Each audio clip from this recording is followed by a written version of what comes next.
Okay, assalamu alaikum, everyone. This is Farida, one of the founding members of Girls Gone Hajj. I just wanted to extend the greetings from all four of us, Sultana, Hanifa, and Saida. We will start with Al-Fatiha. Brother Youssef will lead us, inshallah, and then we'll do introductions. The ground rules essentially are that we'll do questions and then answers at the end. Please type your answers in the chat, or your questions in the chat, I should say. We will be monitoring the chat all throughout the webinar. All right, so inshallah, Brother Youssef, if you start with Al-Fatiha, we greatly appreciate it. Yes. أعوذ بالله من الشيطان الرجيم. بسم الله الرحمن الرحيم. الحمد لله رب العالمين الرحمن الرحيم مالك يوم الدين إياك نعبد وإياك نستعين اهدنا الصراط المستقيم صراط الذين أنعمت عليهم غير المغضوب عليهم ولا الضالين آمين رب العالمين. آمين.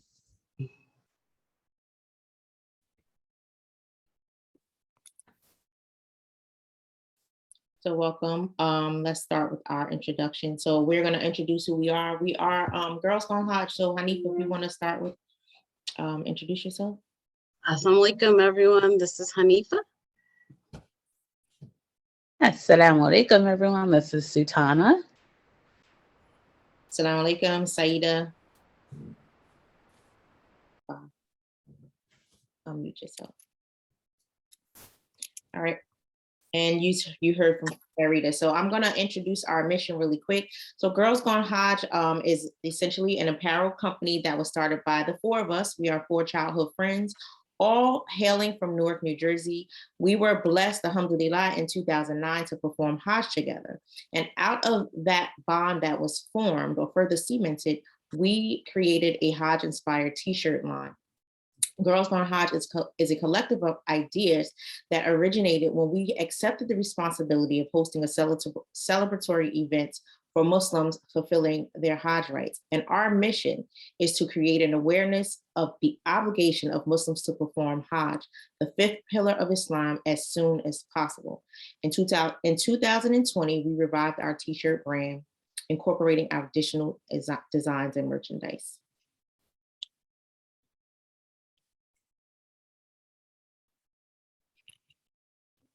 Hanifa. Yes. Okay, so I'm going to introduce our brother Youssef. He is an award-winning poet, best-selling author, dynamic speaker, community activist, and international television host of Huda TV in Cairo, Egypt. He was first featured as a spoken word poet on Russell Simmons' HBO series, Brave New Voices, and later as a featured guest speaker on CNN's Who's Black in America, hosted by Soledad O'Brien. Youssef's ability to captivate and enthrall audiences with his poignant words and power-packed performances has taken him all over the United States and abroad, including Cuba, Hong Kong, Palestine, Ireland, Thailand, I'm thinking of let me be quiet, Morocco, London, Egypt, and many other countries. He's an alumni of LaSalle University. He graduated with distinctions while double majoring in leadership and global understanding in English. He is the founder of Do It for the Deen initiative and an active youth leader in several Muslim communities. Youssef serves as a khatib for over 10 masjids in the Delaware Valley region, as well as an assistant imam at Masjid Allah in Philadelphia. Youssef is currently pursuing a degree in Islamic studies at Al-Azhar University and in Cairo, Egypt, with the hopes of following a career track in Islamic scholarship while continuing his art, dawah, work, and youth development initiatives. We are pleased to introduce our distinguished guest, Youssef Kromah. We're going to get started with the first question, and that would be for Brother Youssef. Can you just go over the Hajj rites with our audience, inshallah? Okay. أعوذ بالله من الشيطان الرجيم. بسم الله الرحمن الرحيم. اللهم صل على سيدنا محمد صلاة تحل بها العقد وتفرج بها الكرب وتقضى بها النوائج. اللهم أجي لطفك في أمر كله. Alhamdulillah, it's an honor to be on this program talking about Hajj. There's a pillar of our religion. And to be talking about this with Black women, I know you ain't asked me this question. I just got to get into it, in the beginning to let her know where we are at, is that Hajj was initiated by not only a woman, which is Hajr, but a Black woman, an African woman. She was the first person to establish the rites of Hajj by running between Safa and Marwa, looking for sustenance for her child, Ismail. So were it not for a Black African Muslim woman trying to seek sustenance for her child, we would not know the Hajj as it is. So to be sitting in a gathering of Black women, of Black Muslim women, of Black African Muslim women, speaking about Hajj, it is only appropriate. It is only appropriate for us to be sitting doing so. So I want to commend you for following in the footsteps of our mother, Hajr, and, speaking about Hajj, re-enlivening Hajj, promoting Hajj, marketing Hajj. It is in your tradition, it is in your, in your heritage. Barakallahu fikum.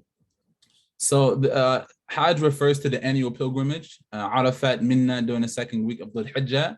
It is the final month of the Islamic lunar calendar, called a duty to humankind, to Allah subhanahu wa ta'ala. He made it wajib.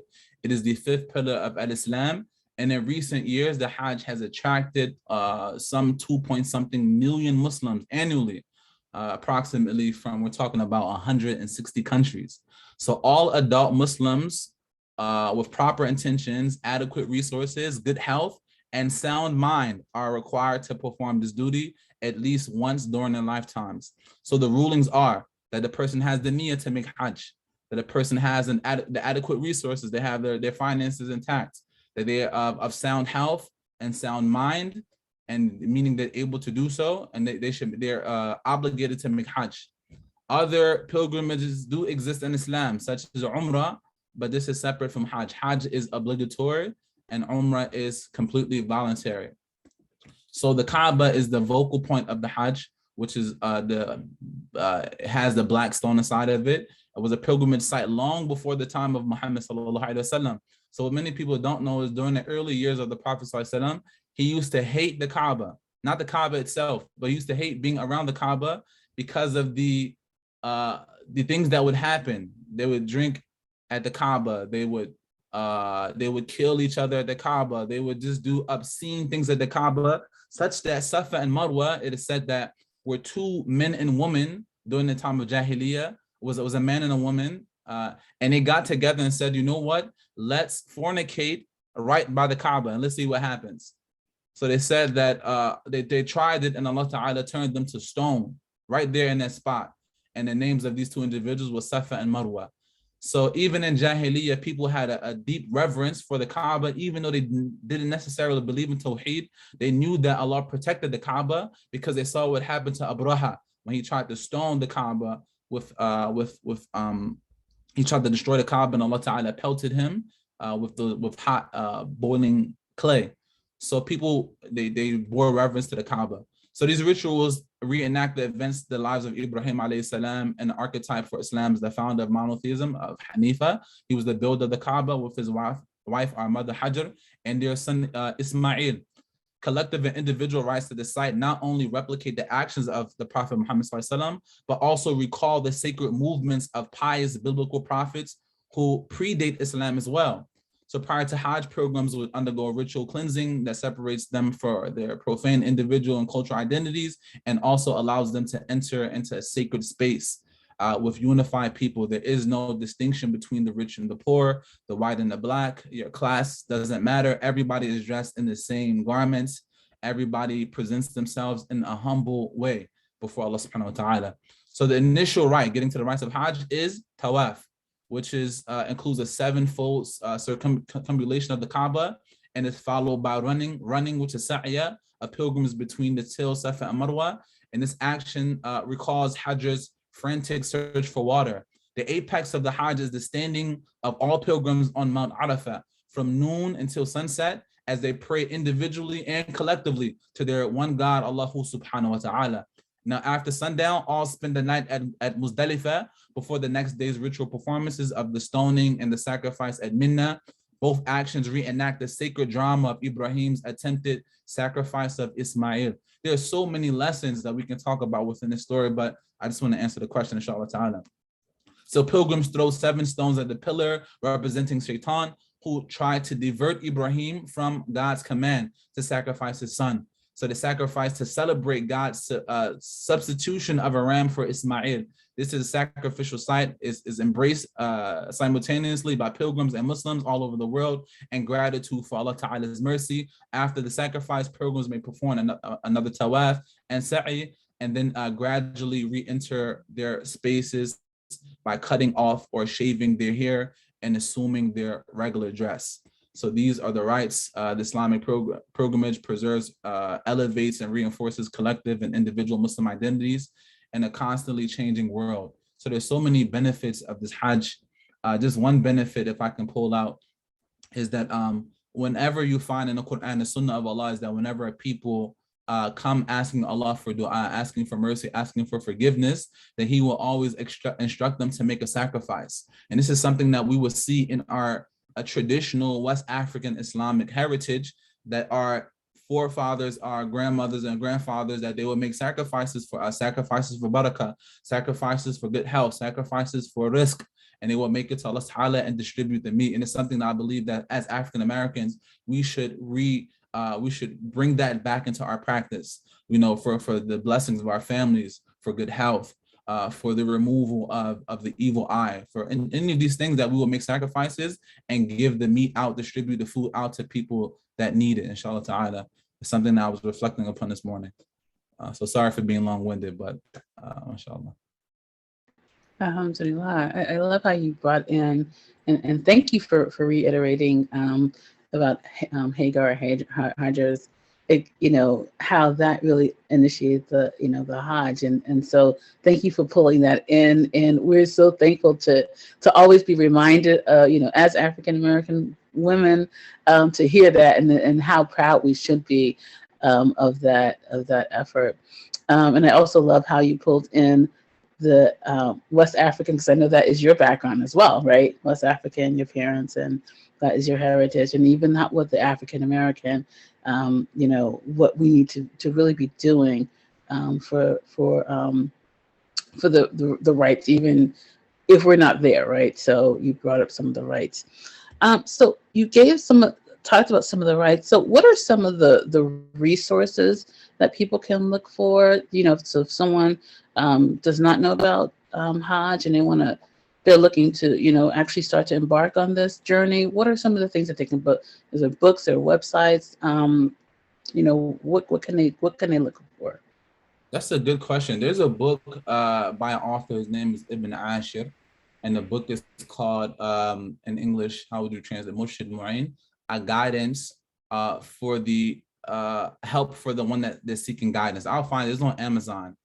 There's an amazing sister. Her name is Aisha Bewley. She's been translating all of these Islamic jurisprudence books, and is another, indication of the greatness that Allah Ta'ala has instilled in our sisters, which I have never seen anyone translate these traditional Islamic texts in the way that Sister Aisha, may Allah be pleased with her, has been doing.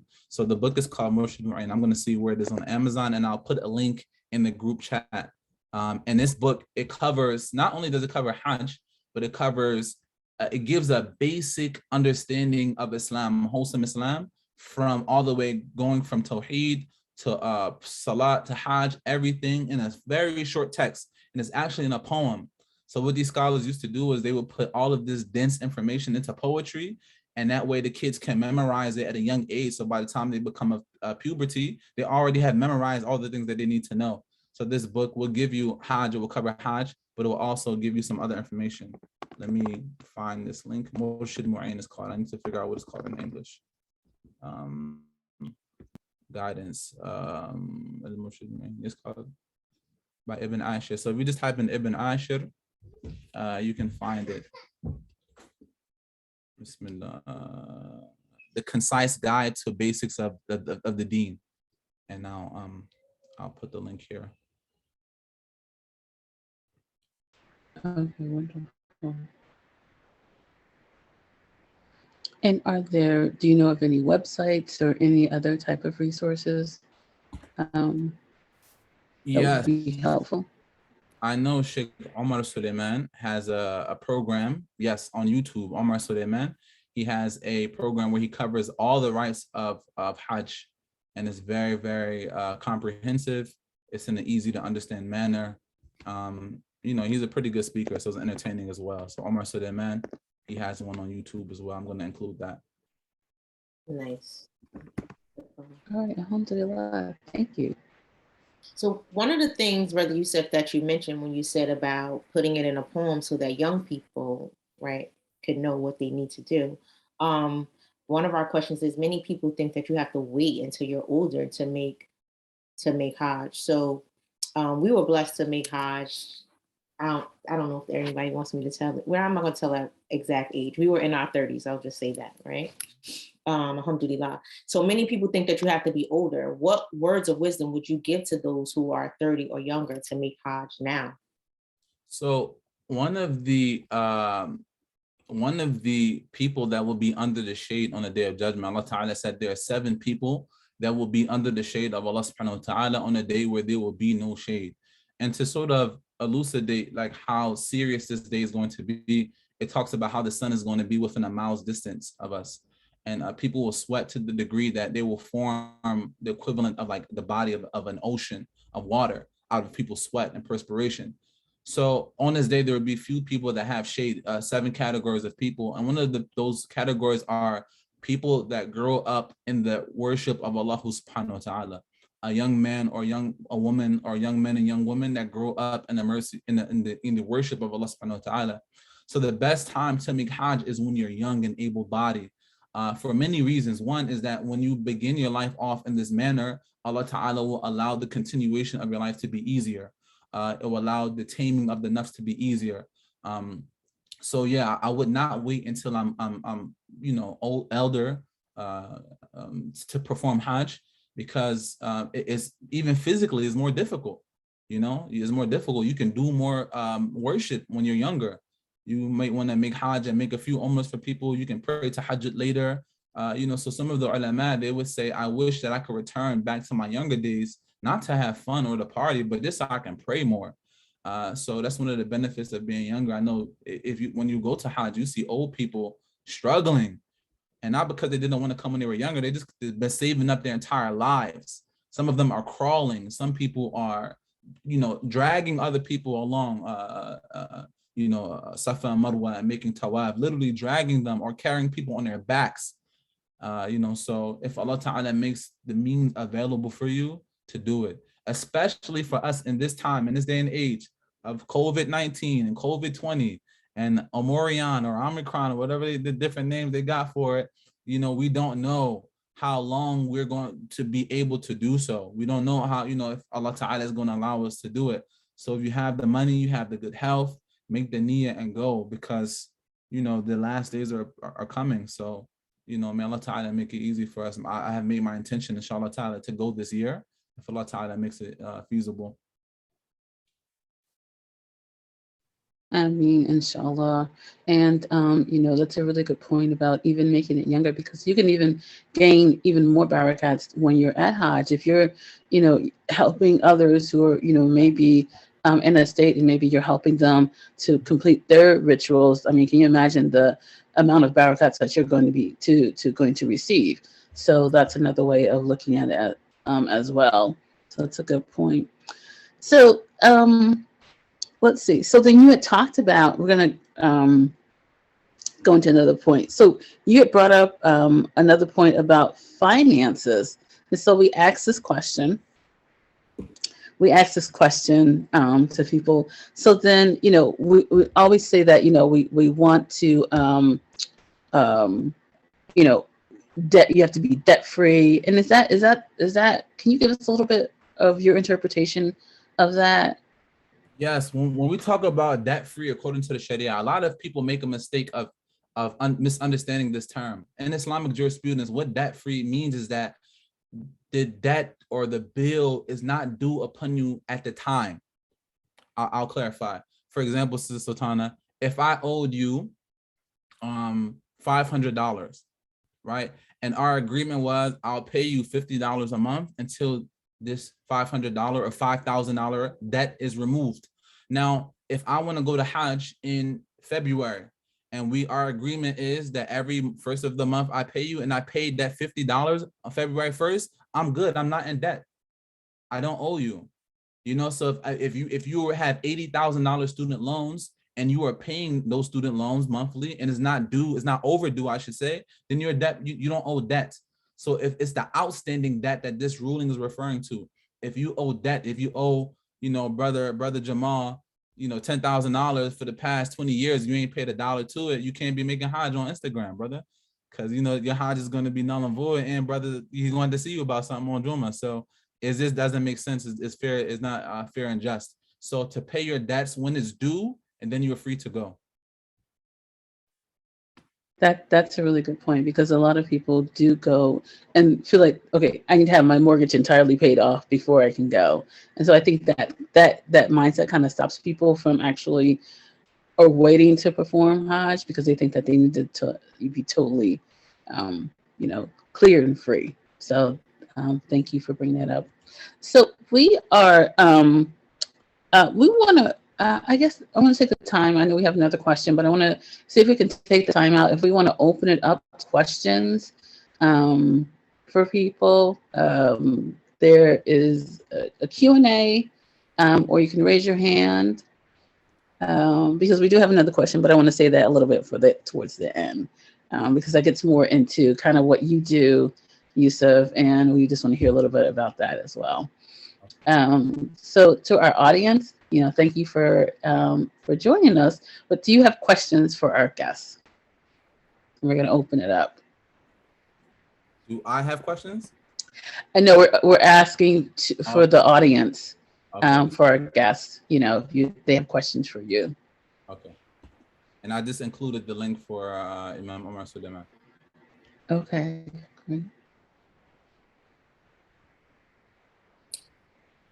So it doesn't look like anyone has any questions right now, Sultana. Okay, so then let's see. I have a question for Brother Youssef. Yes.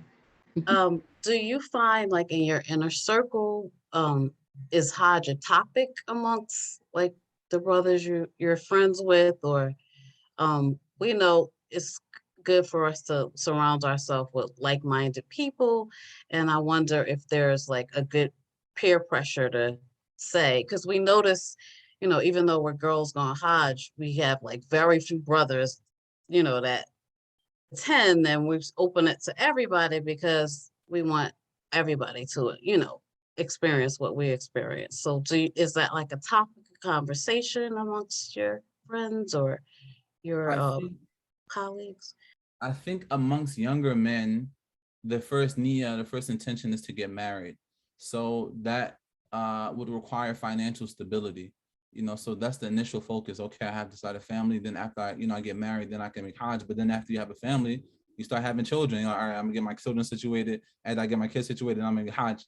And then, okay, after I get my career better on track, then I'm gonna make Hajj. So that's what typically what seems to happen amongst men, because they are the maintainers and providers. So that need for always bettering yourself and social mobility, upward mobility, is always a thought in mind. So I think younger men are not as focused in my inner circle on Hajj. But then I have people who are students of knowledge who know the benefits of Hajj. I'm like, I just want to get this ruling off of me. I want to get this obligation off of me. Then I can move on with my life. But I think I find younger men later on, maybe upward nearing 40, they begin to say, okay, let's make Hajj, because I'm more financially stable now, and my family is taken care of. Now I can make Hajj. What we heard from Hajj Pros out of Atlanta was that, we hear a lot, a popular phrase is normalize ... But like, we need to normalize spring break Hajj, saving for your children to do Hajj, that type of thing, the same way we save for other big family vacations, things like that. So I wonder if that might light the fire a little bit more, normalize doing it, two brothers go together, and then like it does. I agree with Hanifa, like there's an infectious nature about it. Once Mhm. two people go, it's like, oh, they made Hajj, and his brother Imam said from Atlanta, so go to Hajj so you can get you some Hajj friends too. It's true. It's true. Yeah, that's very true. And we also have this thing in like the West African tradition, and I find it in even in different cultures as well. But we call it susu, which is that, for example, there's like 17 people in the Zoom right now that I can see. So each person would pay, say, $1,000 a month, right? And then it's like for saving. So at the end of the year, if you're the last person, whatever date you want to go on Hajj, you would have forced yourself to save $17,000, which would then allow you to go to Hajj. So it's just like, different ways and strategies to go on Hajj. I think we should have Hajj showers where these successful business people, entrepreneurs, that we get together and we send, if we're friends, that means that you want what's good for my soul. And if that's not the case, if you're calling me to go to Miami, you're not my homie, I didn't go to Hajj yet, or wherever the case may be. So I think that we should come up with new creative ways to get people to Hajj, whether, it's all we're going to put our money together and send Sister Karima or Sister Sultana, wink, wink, to Hajj, inshallah ta'ala again, because we love her so much. And, I think that's a good thing. Instead of vacations or cruises, that we should, or at minimum, Umrah, if you've made Hajj already, whatever the case may be.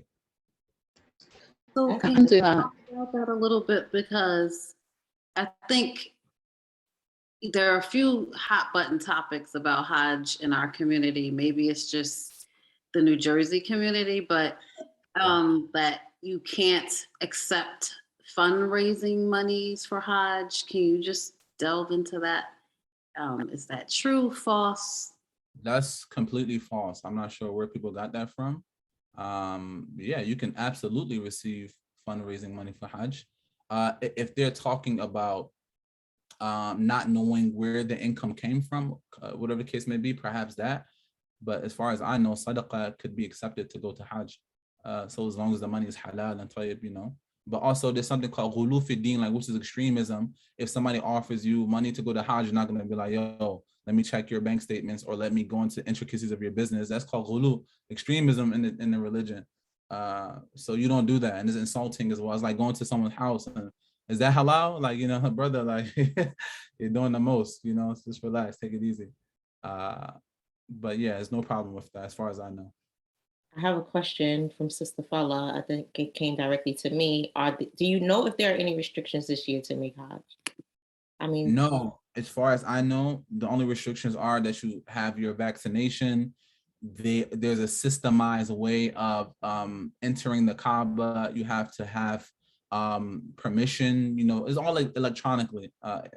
So everything's electronical now, but there are no restrictions that I know about up until now. Now, with the second coming of this new virus, things change every week on a weekly basis. So inshallah ta'ala, they will allow it to be open for the Hajj. As far as I'm concerned now, they are, but who knows how things are going to change in the next coming months. Okay, so they had fully opened it, meaning that they had fully opened up the numbers for Umrah. Was for Umrah, yeah, but there are certain countries that are prohibited from coming, and I don't want to get into that right now. It's a whole nother conversation. Gotcha. Yeah, but they, before they kick me off of Hajj, right. there are some countries that are prohibited, but as far as we are concerned, America, we're good to go. Yeah. So let's delve into that. So you are a well-traveled person, and so what are the sentiments in other countries about Hajj, other Islamic countries about Hajj?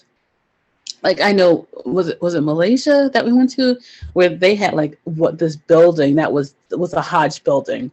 I remember because of the Hajj, and like everyone went to that building to take classes, to do everything for Hajj. So is it that emphasis in other Islamic countries to make Hajj? No, the reality of that is that Hajj for most, it's a luxury. We're talking about the top 1%. So for us, we can have conversations of whether we go to Hajj now or when we're, later on. That's not the conversation in other countries, other places. It's like one person in our family go to Hajj and they'll just bring the blessings back for us all because we just can't do it.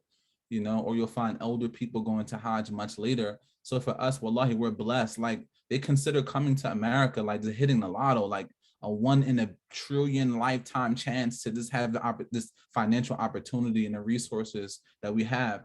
So for many people, no, they don't have the ability to go to Hajj, and they may save up 50, 60, 70 years, 80 years just to finally be able to make Hajj. So that's the reality that I see in many places. Brother, Yeah. Brother Ghani, is who we made Hajj with, and we forever are, you know, is in his debt. And he illustrated that point for us that, you know, people are wasting their privilege. You know, we have, you know, you're buying, you have the car, everything else, and you're not focused on like, this is actually a command from Allah. So we just really want to stress that point that, you know, he was saying how people save lifetimes of, you know, one person, just to send one person from a village. So, you know, I have a group of friends I'm thinking of right now. 8 of us have made Hajj. Yeah, all women, 8. One went twice. So, you know, we should just really understand Allah's blessing upon us. Inshallah. Yeah, alhamdulillah. And so we're going to, again, open it up for questions. If you do have a question, put it in the chat. You can open up your mic. You can raise your hand. But, you know, let us know if you do have a question for the Kromah. Okay. Mr. Manaiman, do you want to?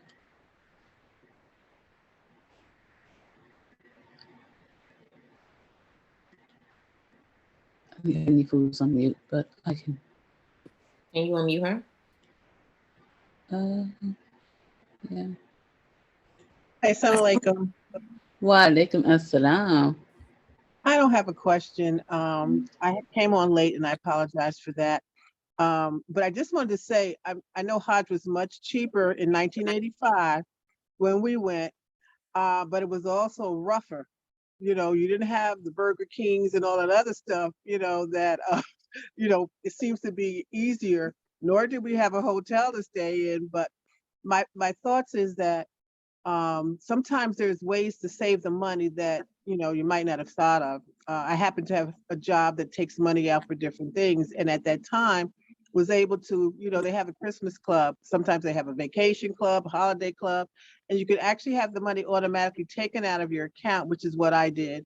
And, you know, as long as you're disciplined enough not to touch that money after the, you know, they say, okay, your check is ready. You now can, you know, get your money for your Christmas, and you leave it there and you do it another year, you know, Allah blessed us to be able to go that way. So that's just an idea. I don't know if they even do that anymore. I don't even know if they have Christmas club or vacation clubs anymore. But that's one way that, you know, might be a way. Once you don't get your hands on the money, it's easier to just leave it there, you know? This is true, yeah. Assalamu alaikum. Wa alaikum assalam. Just thank you so much for this program. I haven't attended Hajj. I haven't been to Hajj, but that has been my desire. And there's so many things that I know now that I have missed. I had a Christmas club. I had all of those things, but my mindset was not there at the time. And now, and he was talking about elderly, and now I'm elderly. And I was like, oh my goodness, can I even make it? Can I even make it now? But all praises due to Allah. I'm not going to give up. I'm from Detroit, and I have your book, and you autographed it for me while you were here. So, and when I saw that you were going to be on, I was like, oh man, I gotta get on. I gotta get on. So I thank you, young people, so much. All praises due to Allah for you, and just keep me in your prayers that inshallah that, and another thing is, I thought that you had to have all your bills paid too. And I had 6 children. I was like, my bills will never get all paid. But I have a new mindset. And that's why being around young people, that's what will happen. You have a new mindset to go on and ask Allah to bless you to go to his place of worship. And I thank you. And every time I can be here, I'll be here. Thank you. Assalamu alaikum. Walaikum Wa assalam. alaikum assalam. Alhamdulillah. Sister Iola, you just put a smile on my face. Oh my gosh. Sister Thank Ola, you. you literally gave me So goosebumps. Oh, Gave me okay. goosebumps. And if Farida and I are sisters, we're twins, if we The may tail. say that our mother went the year before us, and when she came back, we were like, okay, like we kind of gotta go because mommy just did tawafs, and so I alhamdulillah, have a we will I keep have a it big in our old charge dua. card, and I would charge it. My mindset now is, I'm like, look, I've charged a whole bunch of stuff that I don't even know how I paid for it. But all praises is due to Allah. He'll let you do what you're supposed to do when you're supposed to do it. And I thank you. I thank you so much. You're welcome. And thank you, Sister Iola. Wow, that was a blessing. You're a blessing. Alhamdulillah. And you had Kromah's book. I had the book as well. You know, bye. one of the benefits of going at a later age is that it really teaches you the idea of tawakkul. What I hear you saying is I question my ability, I question my strength, I question do I have the financial resources, but it puts you in a position where you can only rely on Allah subhanahu wa ta'ala. Oh Allah, I know that I am weak, but I know that you are qawi. I know that you are strong. Oh Allah, I know that I got bills, but I know that you are razak. I know that you are the sustainer. Oh Allah, I know my health is it may be faltering, but I know that you are ever living. Oh Allah, so I know I'm coming by myself, but I know that you are ever present. So it's a mind shift that I may not be able to do it by myself as Youssef, as Sister Iola, but I know that as a servant of Allah subhanahu wa ta'ala, I'm coming to your house. And one of the things that Allah talks about is taking care of your guests as Muslims. He said that whoever believes in Allah in the last day, then take care of your guests. So if Allah instructs us to take care of our guests, how is he not going to take care of his guests that's coming to his house? Of course he's going to take care of you. If you get that invitation, you know Allah is going to take care of you. Even if it's a struggle to get there, even if it's difficult, Allah is going to take care of you because you're his guest. So the idea is just say, Allah, I'm coming. I don't know how, I don't know when. The money not looking right, but Allah, I'm coming. If you called me, labbaik Allahumma labbaik. I'm coming to you. I heard the call and I'm coming. And I don't care who said what. I don't care what my bank account says. I don't care what the doctor says. I don't care what COVID says, what Fox News says. Allah, if you call me, I'm coming. So I just want to put that on your heart and on your spirit to not let those whisperings of the shaitan deter you or distract you from Allah's calling. Because we are weak by ourselves, but as a servant of Allah subhanahu wa ta'ala, we can sort of channel his names. Alhamdulillah. I will say, Sister Iola, this is one of the things I say, and every time we do this, like, that to get that invitation is very strong. I had been traveling a few years. I had gone through a divorce, and I had been traveling a few years before I made intentions to make Hajj. I was on a 10-hour flight from Hawaii when I said, if I can make this flight, then surely I can do what Allah asked me to do. And I called my friends and I said, we're making Hajj next year. And they were like, okay. We did not know how. We did not know any of that. All I did was say, this is what we're going to do next year. And we all made our intentions. And alhamdulillah, we were blessed to be able to go all together in 2009. So just make your intentions and you will receive that invitation. Alhamdulillah. Hanifa, were you saying something? Has a question. I did have another question. I just wanted to share too, because my children told me, well, Mom, you're getting too old now. You can't bake Hajj. And I'm like, well, yes, I can. I said, I can still move. I can run. I can walk. So mashallah, I'll be okay. I can make it better now than ever, And so, alhamdulillah, Allah's blessed me to be able to save up enough money, Allahu Akbar, to do it. And I've had my passport. So I've had intentions of making Hajj for the last 40 years. So I'll let you know how old I am. I'm 60. I'll be 64 my birthday, inshallah. And so I'm like, well, I do gotta go because I'm running out of time. I got my passport. Yeah, I'm ready, alhamdulillah. And Allah blessed me to be able to get the finances to go.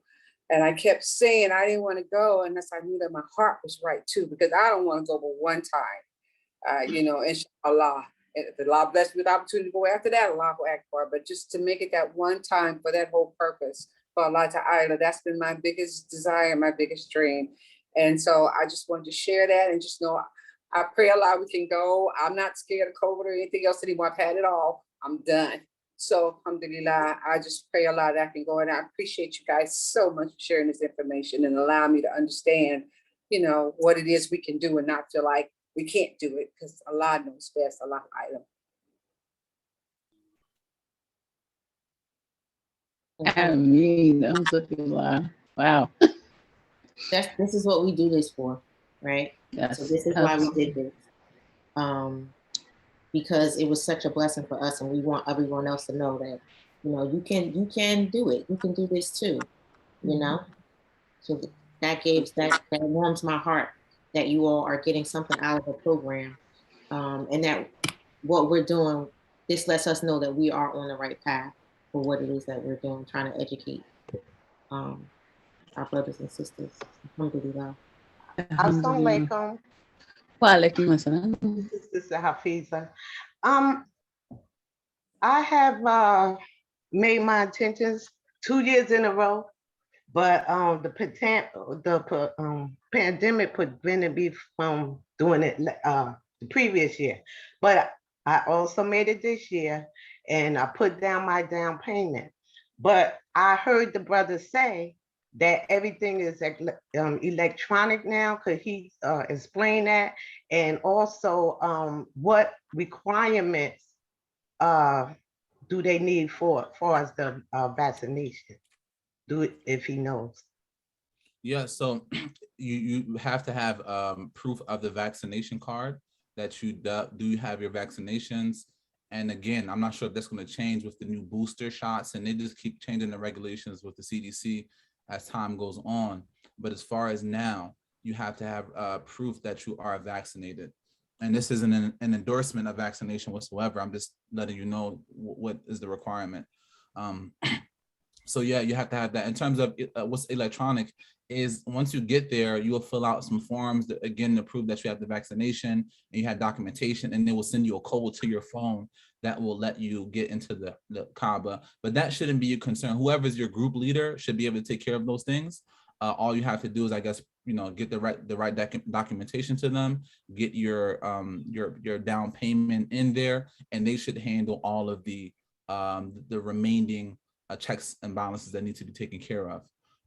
And they should be up to date. They should be receiving messages regularly from the Saudi government, seeing what are the new requirements and making the necessary adjustments, and then communicating back to you if there are any necessary additional paperwork. Okay, because we haven't heard anything. We haven't even heard how many people might be allowed to come from this country, you know. So I guess we got to get back in touch because we haven't been getting any correspondence from them. Yeah, I would definitely just get back in touch. But I think, you know, as group leaders, we're trying to keep our ears to the ground, and we don't just want to keep on every few days sending you new updates. We just, as times get closer, as they give us the finalized plans, then we give you the finalized plan as well. So yeah, I would definitely just get in touch and say, hey, just a reminder, is there anything new? But I'm pretty sure that they will get in touch with you as we know this coming information.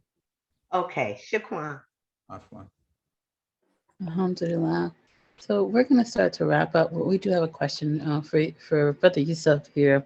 So we know that you have so many projects that you're working on, and you know, you even, you know, from a poet to an international TV, you know, announcer. You do so much, and you have a suit line. You're a suit designer, a men's suit designer. So tell us what you are working on. How can people contact you? How can they? Sister, I always showed your book. You're a publisher, right? The book Woke, right? That's one of your books that you did. So how can people get in contact? What's happening? So as always, I definitely have a few things going on. I'm trying, Allah help me this year, to consolidate my efforts and not do so much. I really am trying. It's like a gift and a curse to be multi-talented. So many, you know, I have had to compartmentalize my brain. I have one side of my brain is just thinking about Islamic jurisprudence about Quran and Hadith and Islamic rulings, and I'm just all day in books. Another artistic part of my brain is thinking about poetry and writing and publishing books. And another part of my mind is thinking about suits and business and whatever the case may be. So yeah, but in short, I'm working on my first children's book. This is my first time ever announcing this publicly. It's called Mommy, I Don't Want to Be a Hashtag. And it's talking. Yeah, mashallah. Nice. Keep down to your key, Mardo. I ain't telling nobody. Let's go. Okay. Let's go. About this young man, Bilal, who watches the news and sees African American young boys being slain, and he begins to question his mother for explanation. So yeah, I really put my heart and soul into it. Inshallah ta'ala, it should be released in February next month. So yeah, coming close. I've been silently quiet as kept. I took on a position as the PR director for a law firm. So yeah, I've been doing that. Training, yeah, mashallah. The lawyers how to take their 8-figure firms and to translate that to be virtual. So in the event of a pandemic, that their law firms are fireproof. So I've been doing that, consulting. Also developing my own Islamic curriculum for American youth by American youth. So our issues are discussed in this book, you know, talking about gender politics, homosexuality, drugs abuse, the things that you can never ever go to your imam and talk to about. You can never go to your sheikh and talk to about. I'm going to make it very accessible and make it plain in these books for these kids, that they can understand the Quran at a level that's accessible to them.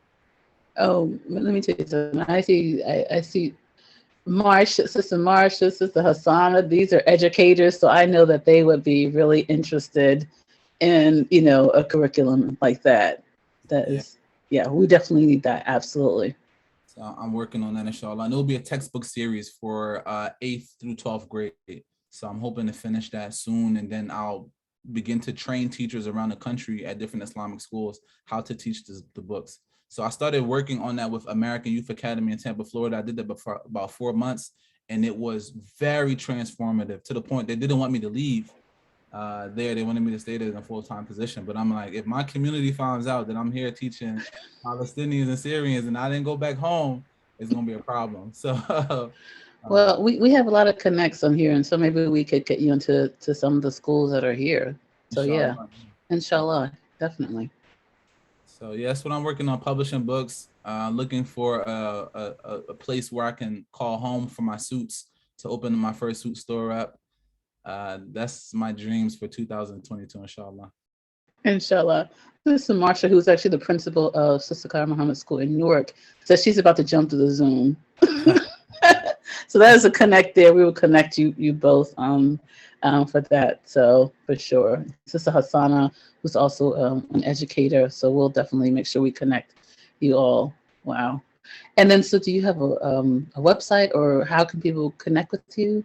Yeah, my website is Youssef Kromah, this is my name.com. My email is youssefkromah@gmail.com. I'll put that information. You can always contact me. The best way though is to call me directly. Okay. Yeah, if you call me directly, I'll always pick the phone up. And emails, inshallah, that'll be the secondary means. Well, yeah, those last two were actually, those last three were kind of on the low. That's required. So, you know, I've learned my lesson. I learned that, you know, when you make announcements and stuff that you want to do, not everybody has good intentions. You know, the evil eye is real. So I've learned to just be quiet about things and just work silently, put my head down and work silently. Yeah, for sure. Absolutely. So I'm just looking through I'm going to turn it over to, we need to do some wrap up, but thank you so much. That was so informative. Every time we have someone, even if we ask some of the same questions, we do get a different answer in a different way that it resonates with people. So alhamdulillah. So we're going to go into wrap up, and Farida. Yes, so shukran for your wisdom and the audience for participating. So I wanted to just say, you know, Girls Gone Hajj apparel, Sultana will type our social media and the link, but if you have gotten on this program, we appreciate you. Our link tree is also a good way to get all of our programming, future programming coming up. Our next Heart of Hajj event is Islamic will preparation, and that's with Sharia Wiz, which is a New Jersey-based will preparation company. So they graciously accepted our request to speak. May 15th is our Hajj packing preparation. Again, if you've been on these webinars, you now know Hanifa and I are expert packers, so we'll walk you through how to not overload your suitcase, because I think people often envision the desert like there's nothing in Saudi that you couldn't buy there. So that is not true. You can get a lot of things you might need there if you want to not overload your suitcases. And then June 12th, we have our virtual Hajj send-off. We hope to really advertise that so we can have lots of drop-ins from people. And then we always plug Study Al-Islam, a wonderful public service from Sister Fitra Muhammad out of DC. Happens every Sunday at 10 a.m. Eastern Standard Time. And so we want to plug her program. Lots of rock stars in our community, Sister Anissa Dewan, Imam Wazir out of Houston, Texas. So please join them Sundays at 10 a.m. And I think we will, if there are no other questions or comments, we can ask Brother Youssef to close out with Surah Al-Asr. Okay, if there's nothing else, I just remembered something. Ramadan is very, close is around the corner. And my niyyah, inshallah ta'ala, is to launch a program for teaching Arabic, and a 1 month program that you can leave, and after a month and being able to read Arabic. So I know that many of you probably have been learning Arabic for years and still are not able to read and speak Arabic properly. But my goal, is to create such a program, inshallah ta'ala. So, and I'm going to be launching that maybe within the next week or so. So between now and Ramadan, to give you guys the tools and the skills to actually be able to read. And I know your sisters are very serious. So maybe I can talk directly to one person, maybe Sultana, give her the information and she can get the word out. We can get started right away. I can start with you guys, and then you guys can maybe perhaps be a case study to see how well this works, inshallah ta'ala. Inshallah. That would work. Okay. So if there's anything else I can close out with Surah Asr? Yes. Thank you. أعوذ بالله من الشيطان الرجيم بسم الله الرحمن الرحيم والعصر إن الإنسان لفي خسر إلا الذين آمنوا وعملوا الصالحات وتواصوا بالحق وتواصوا بالصبر. Ameen, ameen, ameen. Thank you everyone so much. Brother Youssef, alhamdulillah, thank you so much. And we'll give the greetings of Assalamu alaikum wa rahmatullahi wa barakatuhu. Alaikum salam wa rahmatullahi wa barakatuh.